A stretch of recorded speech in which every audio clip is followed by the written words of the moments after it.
Shocking news out of the Bay Area: the Golden State Warriors are reportedly working on not one, but 3 blockbuster trades, and veteran big man Al Horford is right in the middle of it all. Rumors are flying that Horford has already given a green light behind the scenes, hinting at a possible move to join Steph Curry for one last championship run. Meanwhile, names like Kuminga and Moody are being floated as trade assets, signaling a full roster shakeup.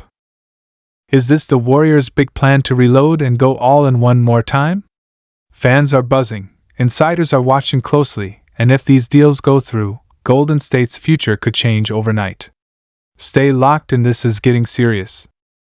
Stop what you're doing, this just went down. The Golden State Warriors are reportedly engaged in not one, not two, but 3 massive trades, and sources, even all-star big man Al Horford, are dropping hints that something major is happening right now. If you thought the Warriors were done tinkering, think again. This franchise is moving fast, and the stakes couldn't be higher. Here's everything you need to know before this all potentially blows up into the most seismic roster shift we've seen in years. It started with a leak from an NBA executive who said, "Don't sleep on Golden State. There are 3 trade discussions right now, each one serious, each one impactful." That's not just idle chatter. That's smoke. And when you add in Al Horford, yes, the veteran sharpshooter who allegedly acknowledged in a recent radio interview that he'd heard something is coming in the next 48 hours from the Bay, you've got a perfect storm brewing. But let's break this apart one piece at a time.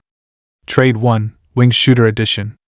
Reports suggest the Warriors are targeting a veteran 3-and-D wing, someone who isn't going to dominate the headlines but can instantly bolster Curry's roster with floor spacing, defensive versatility, and playoff mindset. The names floating? Dorian Finney-Smith from the Mavericks, Dylan Brooks from the Grizzlies, and even a low-risk flirt with Trevor Ariza. Whoever it is, the solution is the same: more support around Steph and an upgrade over inconsistent bench pieces. You don't block a shot or ignite a transition if the wing can't guard and shoot. This move alone would improve rotations, create matchup balance, and help alleviate pressure off Steph in late-game minutes. Trade 2, Frontcourt Reinforcement. With Horford himself whispering of big things coming, it sounds like the Warriors might be adding a veteran big man to anchor the second unit. Think strength, rim defense, occasional gravity, a guy who eats up those heavy minutes down low. Possible names? Daniel Gafford, which would require matching salary but give Golden State that paint presence they've missed.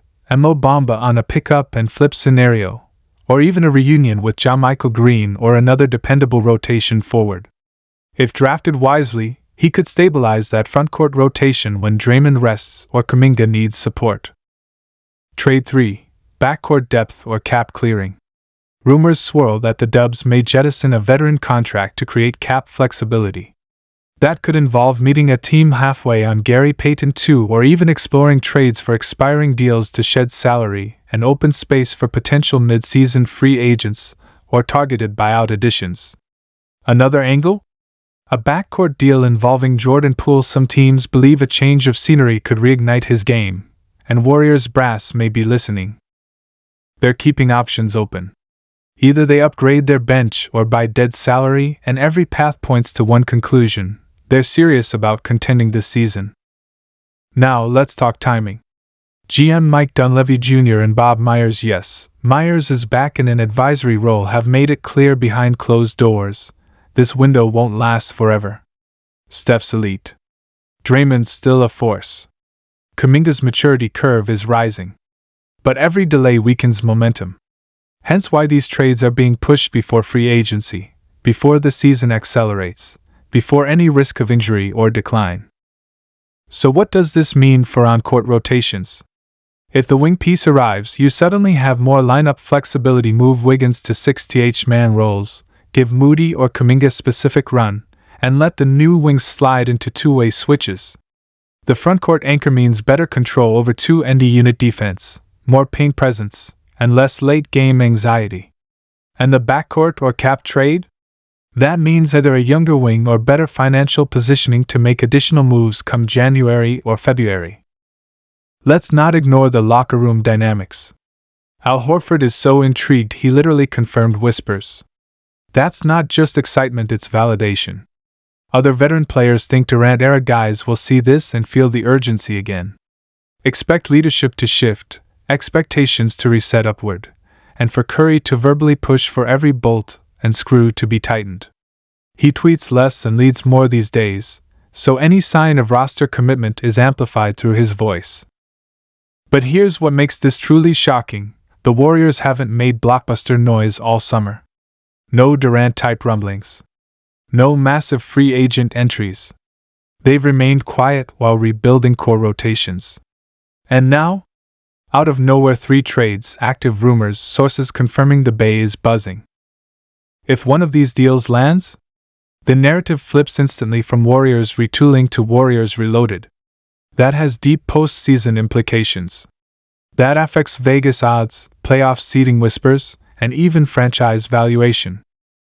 Of course, not all 3 have to happen. They might land 1 or 2. They might just shed salary. But the fact that all 3 are in play? That's the real story. Now let's talk risks and rewards. Risk 1: chemistry disruption. The Warriors are built on synergy. Even elite players can disrupt when new to this exact system. An ill-fitting wing could clog offense. A big man with limited range could diminish spacing. And leaving the backcourt? Reward 1: instant upgrade around the edges. Opportunity to close with better defenders. And positioning to add one more piece later, maybe a high-level mid-season scorer or defender. The key will be smart asset packaging. That's Dunleavy's hallmark: make bold moves without gutting the future. That's what he did in Oubre and Kuminga trades. Now, he delivers again, but bigger. And if Al Horford is talking? It's not gossip, it's corroboration. The franchise is working the phones. Conversations are serious. And if the league believes it, that changes the playing field for all teams. So, where do we go from here? Expect whispers in the next 24-48 hours. Expect names to pop up. And if nothing happens? That tells you more than the rumors did. Because if they didn't make it happen now, maybe they're not happening at all. For the fans reading this, get excited. Get locked in.